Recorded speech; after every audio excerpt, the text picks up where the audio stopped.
Is the Mountain West truly a better option for the Gonzaga Bulldogs than the WCC? We make the case and we make a rebuttal on today's Locked On Zags. You are Locked On Zags, your daily podcast on the Gonzaga Bulldogs. Part of the Locked On Podcast Network.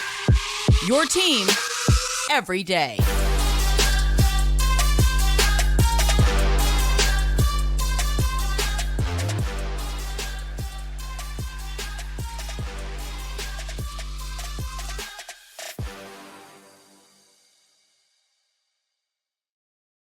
What is going on, y'all? Welcome to the Locked On Zags podcast, part of the Locked On Podcast Network, your team every day. I'm your host and longtime Gonzaga podcaster, Andy Patton, here to bring you news and updates on all things Zag athletics. Today's episode of Locked On Zags is brought to you by LinkedIn Jobs. These days, every new potential hire can feel like a high-stakes wager for your small business. That's why LinkedIn Jobs helps find the right people for your team faster and for free. Post your job for free at linkedin.com/lockedoncollege. Terms and conditions apply. Folks, we're closing out today's show talking about a trio of former Gonzaga players who are now teammates in the G League with the Ignite. We'll close out talking about that, but first, we're going to talk about this Mountain West versus WCC debate. Of course, conference realignment has been a huge talking point throughout the entire offseason, really for the last couple of off seasons for Mark Few and the Gonzaga Bulldogs. Today, we're not talking Big East. We're not talking Big 12. We don't really have a Pac-12 left to talk about, but what we're going to talk about is if Gonzaga has the option between the WCC, where they currently are, or the Mountain West. Nothing else, no other options. Those are their two choices. We're going to discuss the pros for the Mountain West, the pros for the WCC. We'll also talk about what Oregon State and Washington State, were they to be added to the Mountain West Conference, what that might look like. For people who want more information about what that might look like outside of just from the Gonzaga perspective, highly recommend checking out the Locked On Pac-12 podcast. My guy Spencer McLaughlin's still going every single day talking about that. His most recent episode talks about what the Oregon State and Washington State joining the Mountain West might look like. It's a really great show. But for what we're going to do right now, we're going to talk about kind of both the Mountain West with and without those two schools. So we'll lead off making the case for the Mountain West Conference. And as much as I am a champion of the WCC, as much as the debate between which conference is better from a basketball perspective has been hotly debated over the last half decade or so, right now, the strongest case for Gonzaga joining the Mountain West is that it's pretty clear at this point that the Mountain West is a better top to bottom basketball conference than the WCC. That is the strongest point right now. The WCC losing BYU, even though BYU has not been great the last couple of years, does hurt them. It hurts them in terms of top-end talent. It hurts them in terms of the overall depth of the league. Meanwhile, the Mountain West has more quad one games, more depth, more talent in the middle and the bottom of the league than the WCC does. Part of that is because the Mountain West has made big improvements. Again, so has the WCC. The improvements we've seen from San Francisco and Santa Clara, and even last year LMU, have helped elevate the league, elevate the conference, elevate the recognition. But the Mountain West has made those similar progressions in a more profound way. Boise State in the last couple of years has been a NCAA tournament team under former Gonzaga assistant coach Leon Rice. New Mexico was a ranked team at times last year and looked very, very good. They kind of faded down the stretch, but they were still a really solid team. Right now, Bart Torvik, who, if you guys don't use his website, fantastic resource, similar-ish to Ken Palm, uses some analytics to rank all of the teams in the country. He has come out with his preseason rankings. Right now, there are 8 Mountain West teams in the top 100 for preseason heading into next season. There are 2 in the WCC. One of them is Gonzaga. That's the difference between those two leagues right now. For the last couple of years, the number of quad one games that you would get in the Mountain West, we got 6 to 7 per season, maybe 8 to 9 for a couple of the seasons. The WCC is more like 3, 4, 5. And again, Gonzaga is one of the teams that tends to generate the majority of those. Of course, they generate only quad one games for their opponents. So there's just not as much of an argument right now, especially again with BYU's departure and the rise of the Mountain West in the last few years. It's hard to argue that the two leagues are on the same level. One of the arguments I have made in the past, and I will kind of talk about this a little bit in the second segment, is that the difference between the two leagues still isn't all that significant.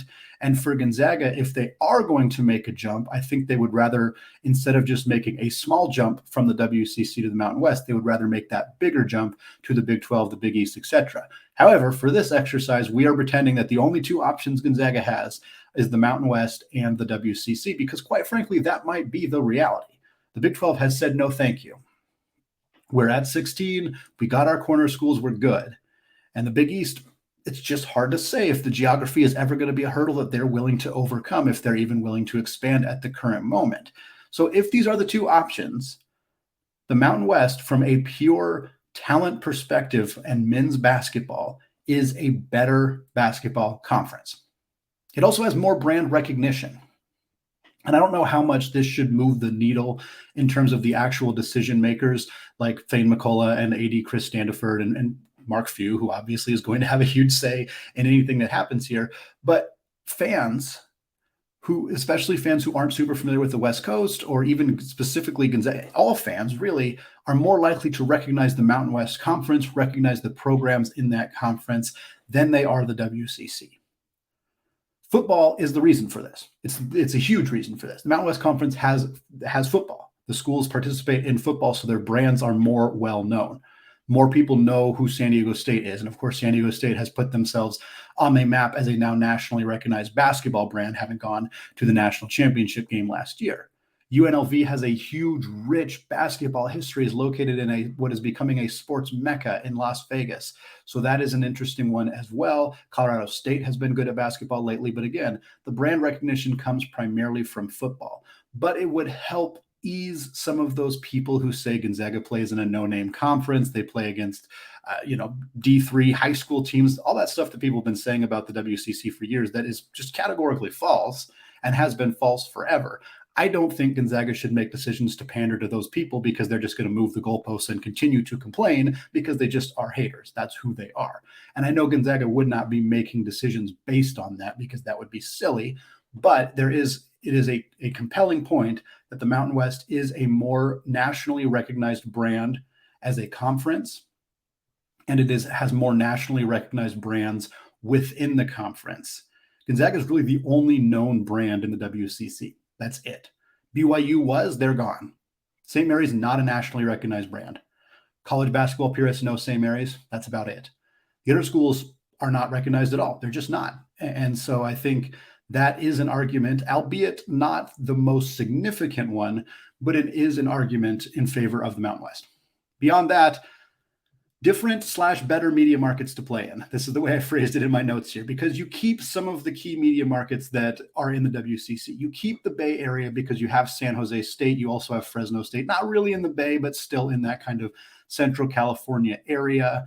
You also keep San Diego, which is a huge media market for Gonzaga to be involved in. Instead of going to the Jenny Craig Arena at University of San Diego, you get to go play at San Diego State, much bigger there. You also keep the Utah market. You move from Provo to Logan, where Utah State is not quite as prolific of a program, although it is still keeping that Utah market as a part of Gonzaga's road trip package. You also add some really, really fun markets. Vegas being, of course, the most notable one. You get to go to UNLV once or twice a year. You get to go there for the conference tournament. That's another bonus for moving to the Mountain West, is you keep your conference tournament in Las Vegas, but you're not playing at the Orleans anymore. We'll still have our parties at the Gator Bar at the Orleans. For those of you who've been there, if you know, you know. But now you're playing at Thomas and Mack and UNLV's campus instead of at the Orleans Arena. That is an upgrade for the Mountain West as well.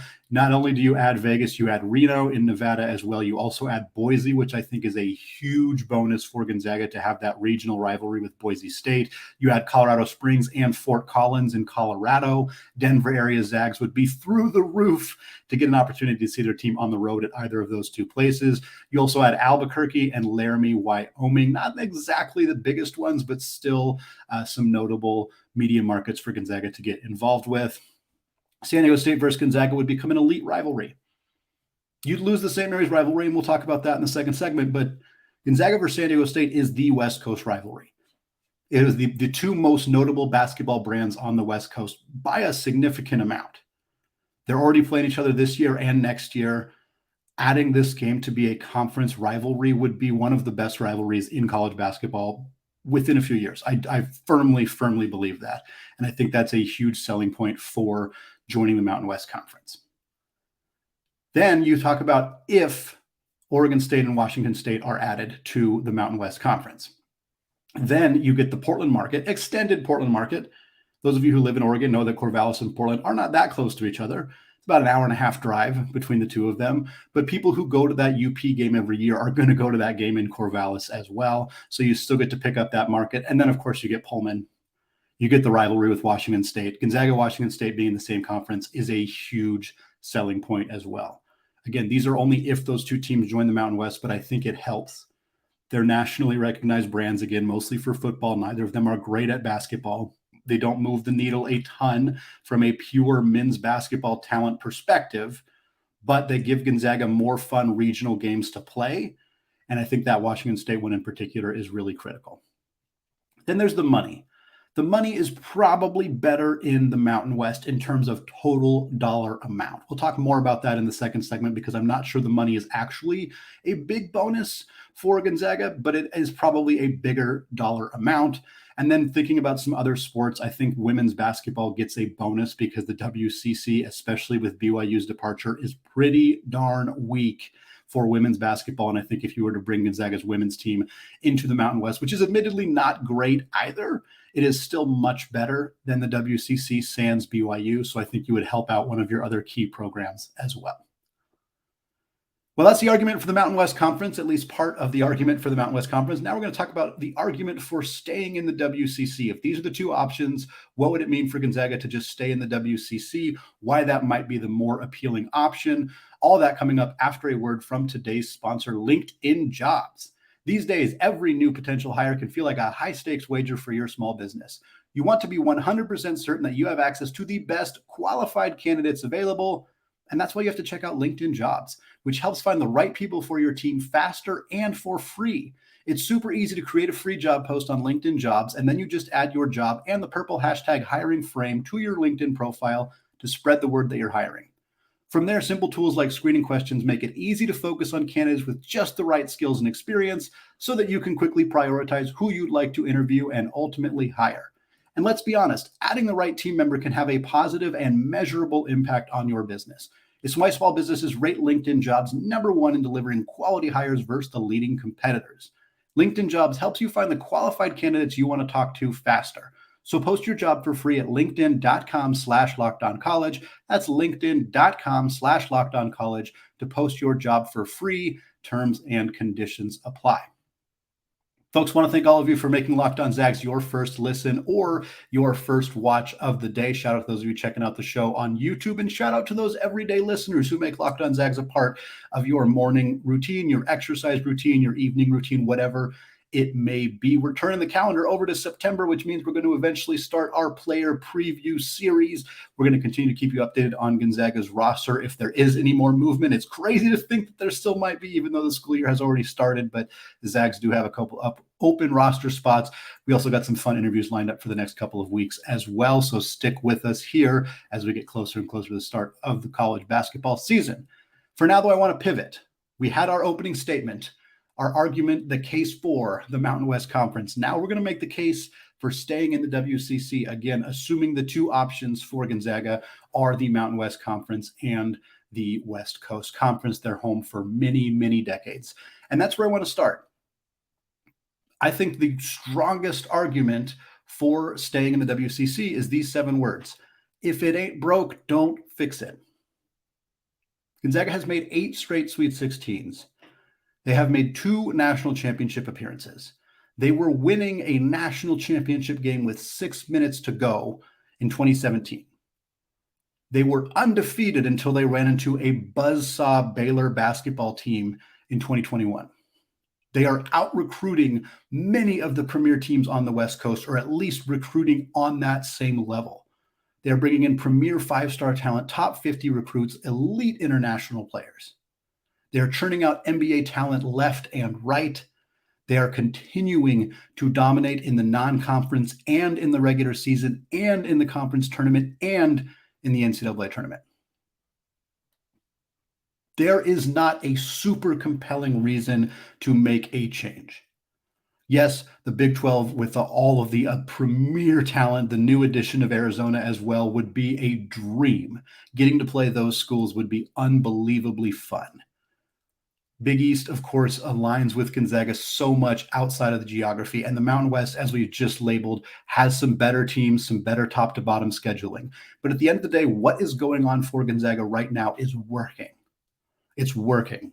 They're in a conference that they are aligned with institutionally. This matters.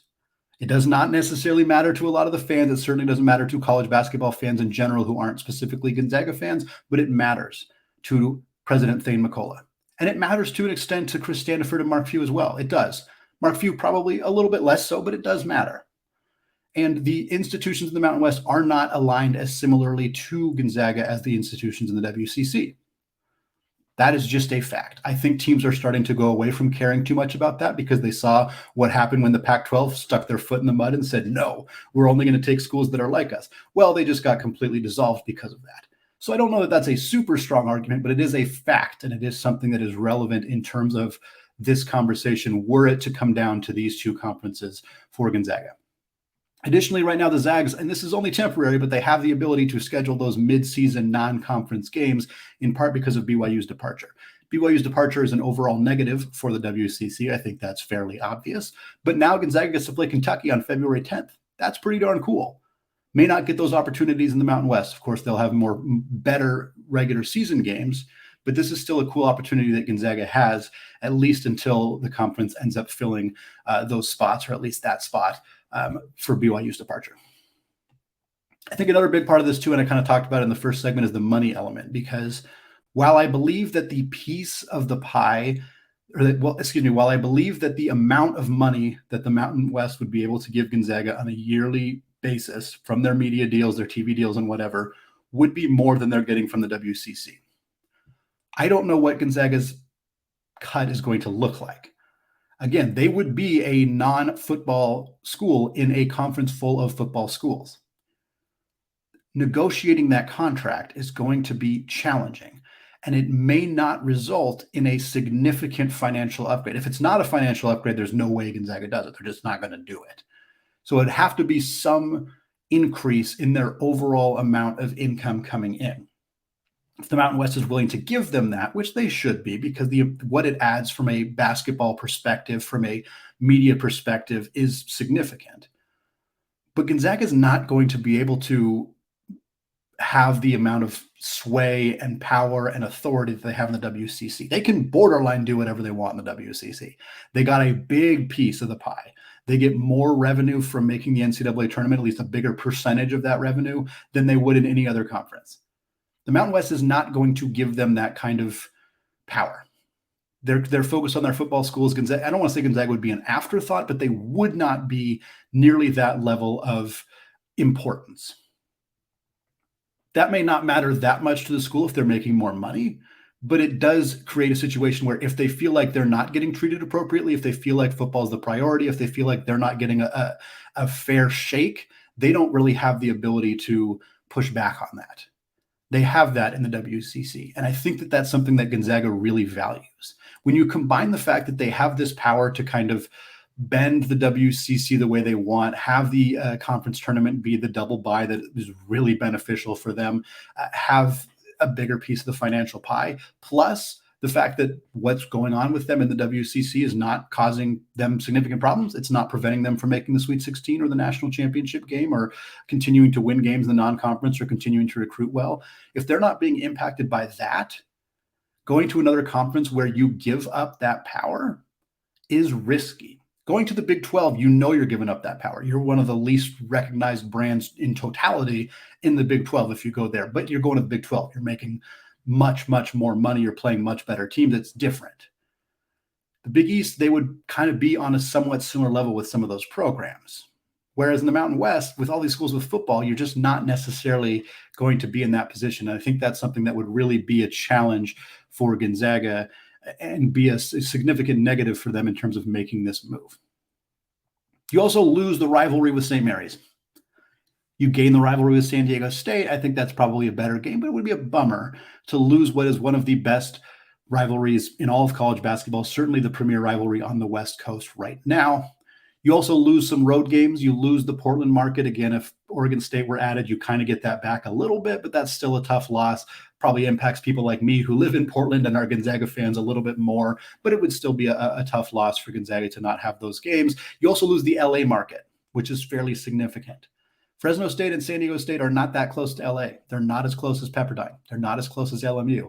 And I know people are thinking, well, I don't care if we stop playing Pepperdine and LMU. Sure, but you miss the opportunity to have recruits see you in LA. You miss the opportunity to just have that footprint in Los Angeles. It's important. It matters. And losing that does matter. It's not the biggest deal, but it matters because you're losing a media footprint in one of the biggest cities in the entire world in Los Angeles. Beyond that, some other non-sports impacts that would happen here. The Mountain West doesn't offer men's soccer. Again, is that going to be a deal breaker? No, I think in this situation, if Gonzaga were to move to the Mountain West, the WCC would keep the men's soccer program. That would be fine, but it would be create a weird dichotomy. Would the women's soccer team go to the Mountain West? So they'd be playing different teams in the men's soccer team. Again, none of that is a huge deal. For other sports, I think this is worse for baseball. Mountain West baseball is just not very good. It's okay. It's not dramatically worse than the WCC, but I think that it's worse than the WCC. So that would be a bit of a bummer to see Gonzaga lose what I think is a better conference from a baseball perspective. But it helps men's basketball in terms of competition level. It helps women's basketball in terms of competition level. And those are the things that matter the most. But there would be some programs negatively impacted by the Mountain West, whereas if they were to stay in the WCC, that would not be an issue. So there's your argument. Would love to hear people's thoughts. Things I did not bring up, things you thought I would bring up, things that you think or feel about these two conferences. Again, it may not come down to these two. Mountain West may not present itself as an actual option. That we don't know if that's even going to be the case. But if it does, and Gonzaga feels that these are the two options for them, I think there's a lot that would have to go into making that decision. And I'm curious to see what people think, having heard kind of arguments in favor of both sides.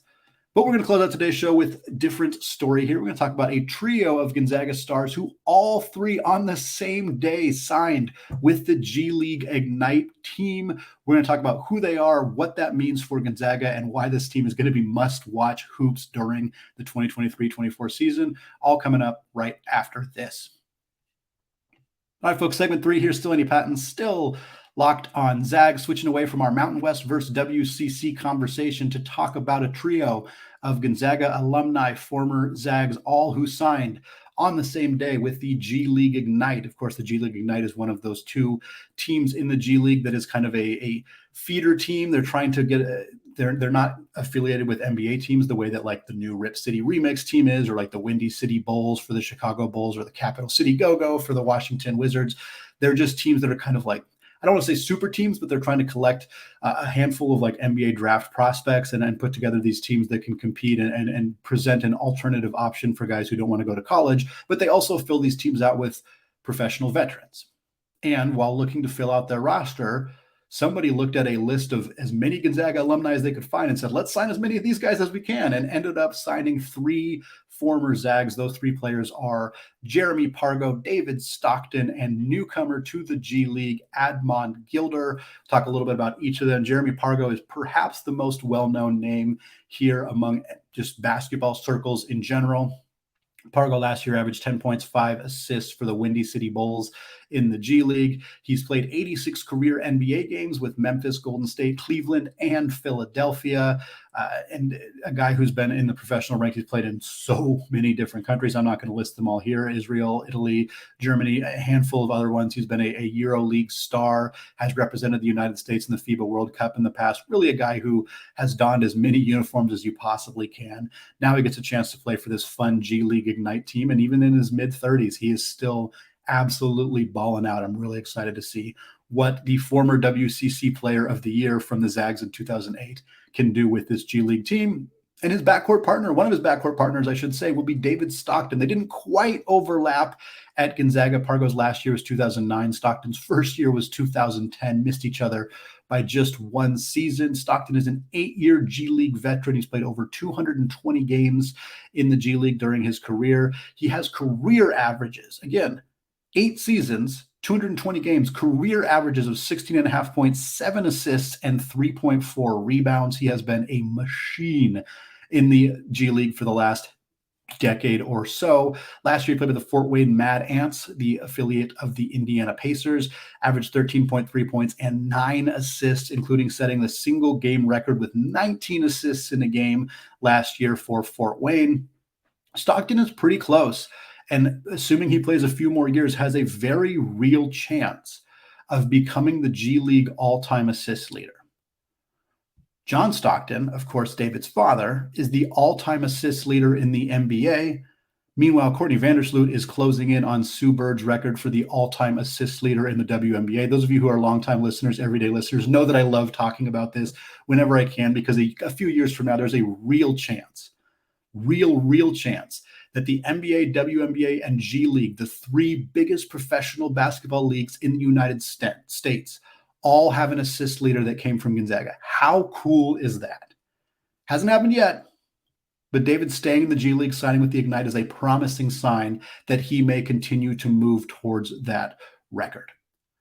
Finally, we have Admon Gilder. Gilder is the newcomer, the youngest player of this group. Of course, only spent 1 year at Gonzaga as a transfer from Texas A&M, averaged 10.7 points as a senior for the Zags during that COVID-shortened 2019-2020 season. Last year, Gilder played in the Canadian Elite Basketball League with the Calgary Surge, averaged 9.7 points and 3.2 boards. Now he signs over in the G League along with Stockton and Pargo, 3 guards, all veteran guys, all playing with the G League Ignite, all, of course, coming from Gonzaga. Really cool story to see all 3 of these guys sign on the same day. And I'm excited to get a chance to see these guys. And really, if we can find opportunities to watch this G League Ignite team, not just for the trio of Zags, which is great, don't get me wrong, but if you're an NBA draft nut, if you're a fan of a tanking team or a rebuilding team in the NBA, this G League Ignite team is rostering Ron Holland and Matas Buzelis, 2 of the guys expected to go in the top 5 of the 2024 NBA draft. Ron Holland might go number 1. Buzelis might go number 1 too. Both of them are in that conversation. Seeing how they share the basketball, if they both get enough touches to kind of put themselves in that conversation, is an interesting wrinkle. Again, they have one of the best passers in G League history on their roster, so that might help them get the ball in positions to score. And thinking about David Stockton being a player who helped shepherd these 2 guys to their professional basketball ultimate dream and career is a pretty cool thought. So watch the G League Ignite team whenever you can, whenever they're on TV.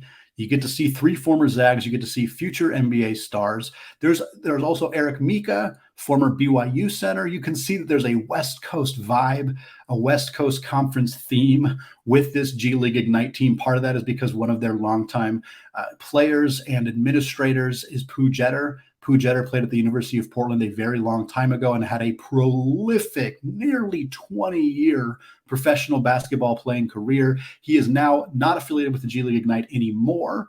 He has signed to be the general manager of Portland's new G League team, the Rip City Remix, where Malachi Smith is expected to play this upcoming season. I'm going to be at some Rip City Remix games this year. I think it's going to be a lot of fun. Hopefully, if the G League Ignite comes to town, that's going to be an auto ticket for me, unless Gonzaga happens to be playing that same day. Hopefully, that's not the case, because I would love a chance to see these 3 former Zags getting to play against another Zag and Malachi Smith in Portland.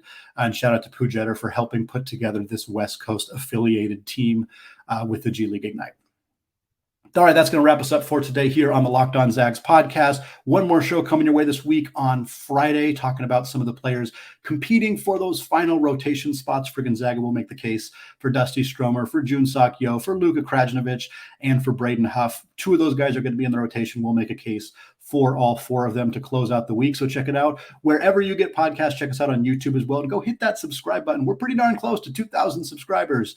Would love to get there before the start of the basketball season. I think we got plenty of time to do so, but if you haven't done so yet, just go to youtube.com, search Locked On Zags, hit that big red subscribe button. Have a fantastic rest of your day, and as always, go Zags.